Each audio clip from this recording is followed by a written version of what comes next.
So all day long, we're talking to ourselves in our mind, whether we're aware of it or not. And this self-talk is reflecting as the outer aspects of our lives. If one lets our self-talk be about perpetuating the past rather than their ideal vision, and by past I mean the information evidence to the five senses, which represents the world made visible through past beliefs, then life continues to be experienced the same. If one constructs an ideal vision in their mind's eye and thinks feelingly from its premise, the world rearranges to actualize it. And if one does not think for themselves, well then they allow the world made visible to the five senses to do the thinking for them, appearing thus to go around in circles. Either way, the law always proves itself to work perfectly. Today we're discussing relating to, or we could say ideally believing into life experience from the one universal cause within I am with self-talk. So now we discussed in Sunday's video, we have free will to imagine anything to be a certain way, and it appears that way. If there's something we experience that we may call unlovely, we can change how we relate to the one cause within, and it appears accordingly.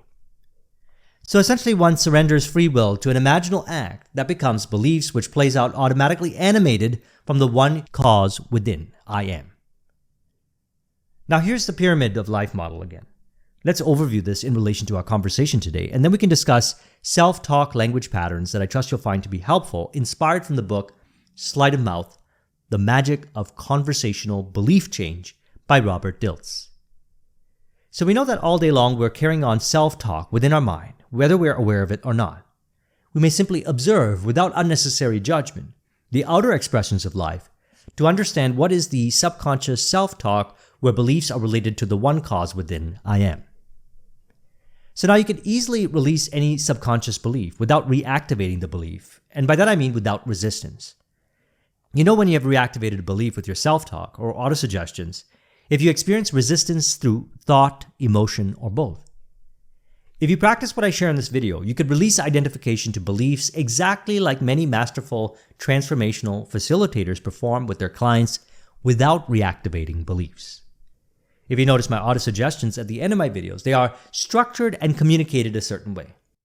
They're designed to facilitate transformation without reactivation of undesirable beliefs while releasing identification to them.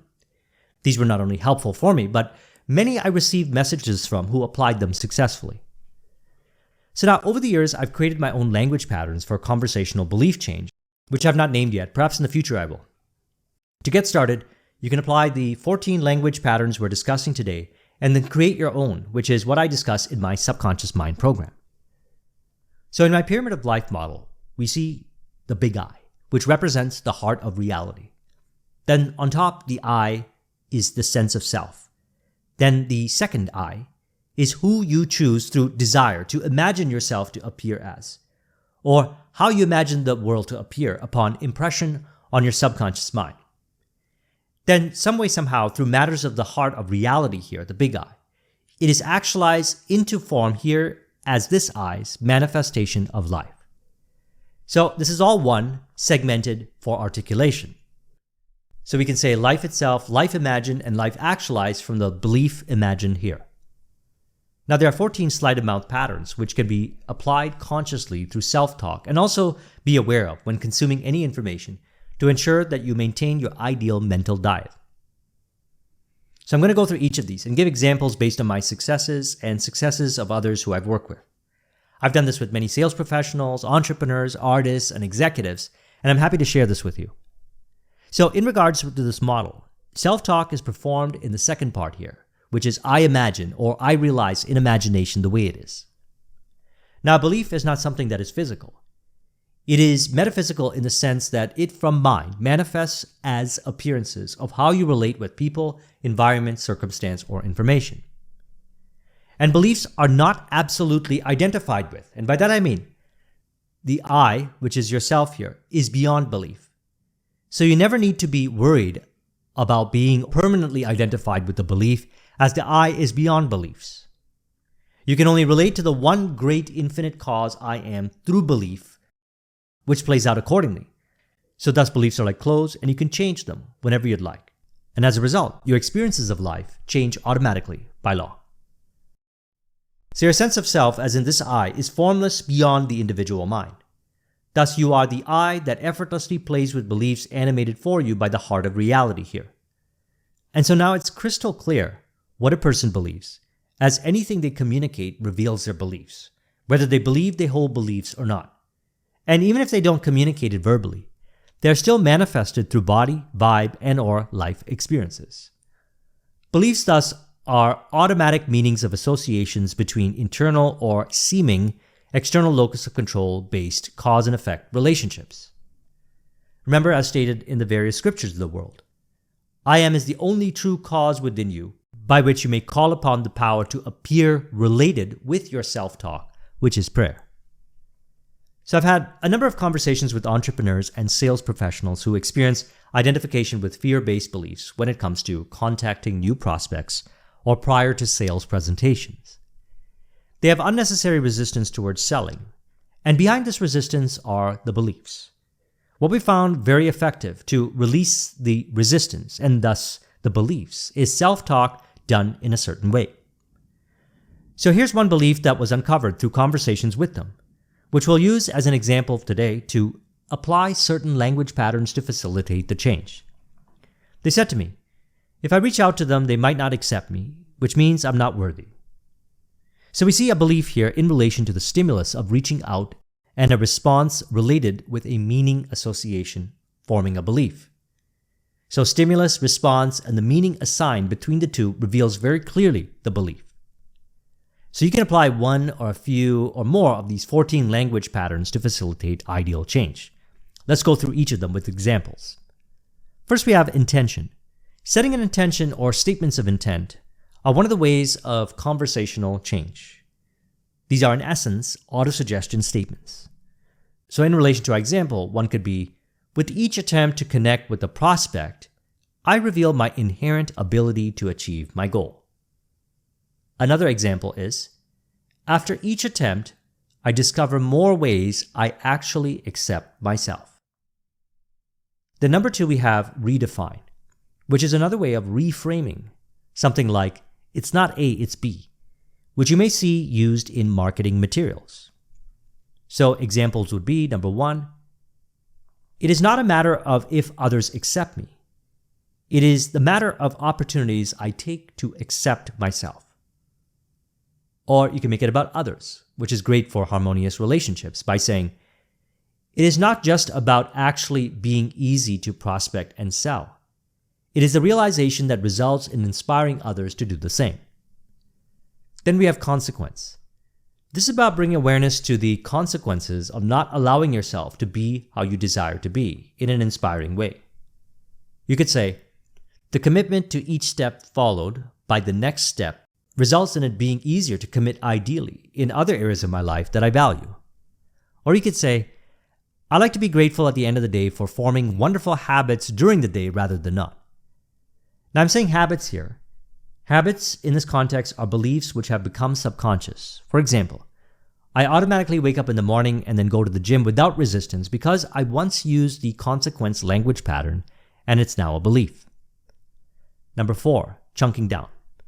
This is where we can break it down and walk ourselves through smaller steps with self-talk. For example, if you're about to reach out to 10 prospects, you can say, let's start with 1. The goal is to do 1 now, and then we can see how we feel. This works through momentum. And then you could say the same for the second and third if applicable, and so forth. You can even chunk it out further, like, let's just get dressed. Then let's go sit at the desk, and so forth.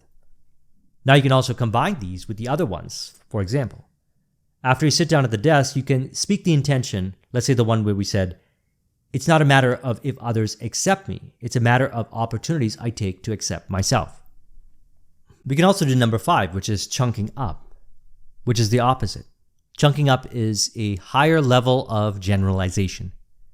This is where you can say to yourself, what would it be like after I have achieved the outcome goal? And how does that relate to this step I'm taking? Or you could say, by the end of the week, I feel even more accomplished as I've made more progress than ever before. Number 6, we have analogy. Here we can apply an analogy or metaphor. For example, it could be, I learned to master deal-making communication just as I learned how to ride a bike as a child. If I fell, I immediately got back up, ignored any scrapes, and prove my confidence immediately by making further attempts until I was able to keep effortless balance while riding. Number 7, we have change frame size. This is where we can look in the distance and see how the step contributes to it. You can say, this may only on the surface appear uncomfortable now, yet in a year I'll look back and be glad that I developed the skill. Again, you can combine this with service to others. For example, this may on the surface seem uncomfortable, yet in a year I'll look back with experiences when I'm supporting my team to achieve their goals. Number 8, we have another result. This is bringing awareness to another result or benefit. You could say it's not so much about what intentions someone may have had by their response, but rather what I can share with them to improve their lives. Or you could say, beyond any necessity to change myself is the ability to develop speed, adaptability, and fluidity of mind, which this opportunity provides. Number 9, model of the world. By this, we can bring awareness to perhaps a radically different model of the world from which the belief would no longer be relevant.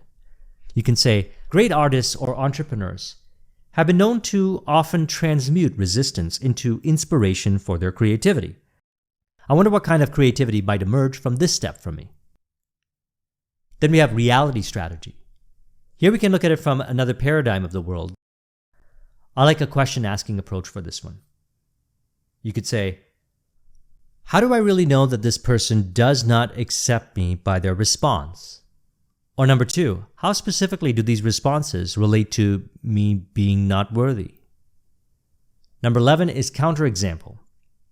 With counterexamples, we dissolve the evidence of the belief to open up for new possibilities and opportunities. An example would be, today on the internet, we see more and more stories where people are known to overcome beliefs that were extremely restrictive, even once held to a dogmatic conviction. Or number 2, mental processes that are not helpful seem to gradually fade and over time not become stronger. Why would this belief be any different?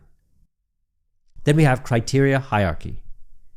Here we can find a higher criterion that has not been considered to direct attention in an ideal direction.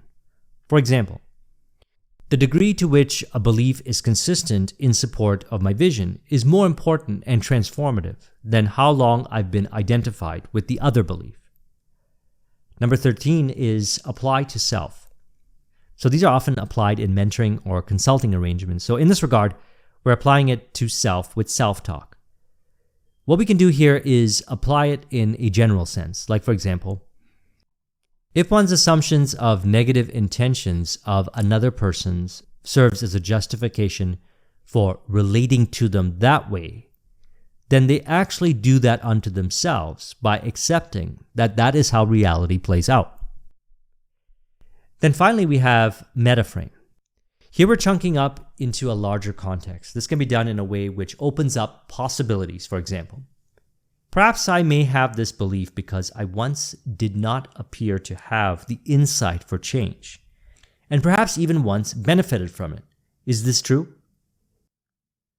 So now one or a few of these have the ability to easily release any subconscious belief identification without reactivating the defense mechanisms of the beliefs, and by that I mean without resistance.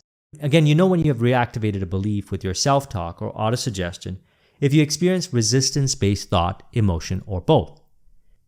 If your self-talk and autosuggestions are ideal and speak directly to the subconscious without resistance to accepting them, then they do not reactivate the undesirable beliefs, and if you say it a certain way, they also release identification to them. This is why, for example, art, music, poetry work so well to facilitate transformation. Sometimes the communication is not interpreted as logical, yet it speaks to the subconscious facilitating transformation. Now, these examples that I've shared are the ones that I shared with specific people, and each person has their own beliefs. Thus, it is important to apply these in a way that works best for you. As you do, you'll get better at it, and you'll find that it's easy to apply self-talk in an ideal way to facilitate effortless transformation. So I trust you found this video to be helpful. Let's go ahead and conclude this with an autosuggestion to further encourage. You could say, I listen to myself and trust myself, and I know how to speak to myself in a way which results in whatever effect I desire in the outer expressions of my life. I'm now aware to a higher degree of the self-talk that plays out as outer expressions of life and easily speak with myself from the perspective of how I imagine myself ideally. If you would like a copy of this mind map, the link is in the description. Thank you very much for watching. I'll talk with you soon. Take care.